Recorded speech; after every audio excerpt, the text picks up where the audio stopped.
Other than our Shabbos this week's Parshas Sisa. Parshas Sisa, we find Moshe Rabbeinu on top of Har Sinai, and he is receiving the Torah from Hashem. The pasuk tells us, Vayitein al Moshe, Hashem gave Moshe kechalesi l'daber itai. When he finished talking to him, Har Sinai, Shnei luchos ha'edos, he finally gave him the 2 luchos ha'edos. So there's a very interesting medrash. The medrash tells us that during the 40 days that Moshe Rabbeinu spent on top of Har Sinai receiving the Torah from Hashem, every day he would forget. He was not able to retain the learning that he was getting from Hashem. He was not able to retain the Torah that he was learning from Hashem. So finally, at the end of 40 days, it says, Hashem gave it to him as a gift. And this, the Medrash teaches us, is the meaning of the pasuk Vayitein el Moshe, that Hashem imparted his Torah knowledge to Moshe as a gift after he was unable to commit it to memory on his own. So Reb Zeidel Epstein, he asks a question. He says, I don't understand. What was the point of keeping Moshe Rabbeinu on top of Har Sinai for 40 days, 6 weeks? What was the point of keeping him there all that time? If anyway, he was just going to give him the Torah as a gift. It was just going to be gifted to Moshe Rabbeinu at the end of the day anyway. What was the point of him spending 6 weeks there on top of the Har Sinai? And he answers beautifully, and it's a great lesson to everybody. He says that Hashem kept Moshe there all that time to teach us a lesson to never give up. Don't despair.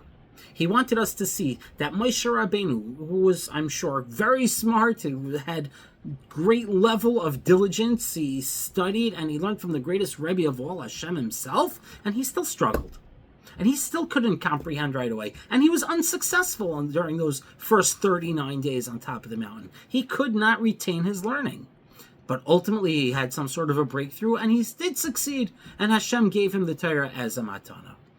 So Hashem wanted us to know that even the greatest students, the greatest Talmidei Chachamim, you're going to encounter difficulty when you are pursuing Torah knowledge.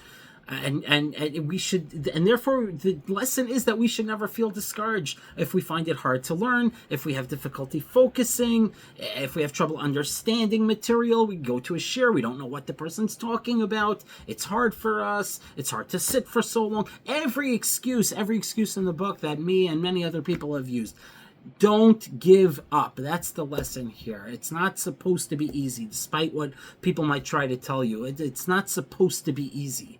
We need to just keep trying. The process is, it's the fact that Moshe Rabbeinu also struggled is all the evidence that you need, that it's not supposed to be easy. The struggle is, I think it's an integral part of the process, and therefore we should never even expect it or even want it to be easy. Because when things come easy to people, they don't appreciate it. That's just natural.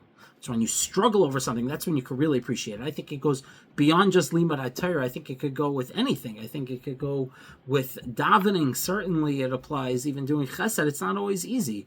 It's a struggle. But at the end, after you struggle and you work at something, you're able to retain it and really acquire that thing that you were working at. The fruits are so beautiful from that labor that you put in.